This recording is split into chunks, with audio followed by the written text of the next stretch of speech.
माझ्या लाडक्या बाळा, खूप दिवस झाले स्वतःला सावरण्याचा प्रयत्न करतोयस ना?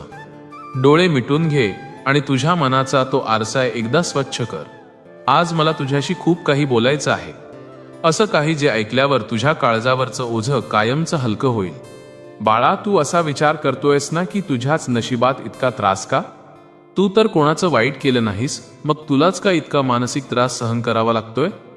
ज्यांच्यावर तू जीवापाड विश्वास टाकलास त्यांनीच तुझा विश्वासघात केला ना. ज्यांच्यासाठी तू स्वतःच्या सुखाचा त्याग केलास त्यांनीच तुला आज कोपऱ्यात ढकलून दिलंय.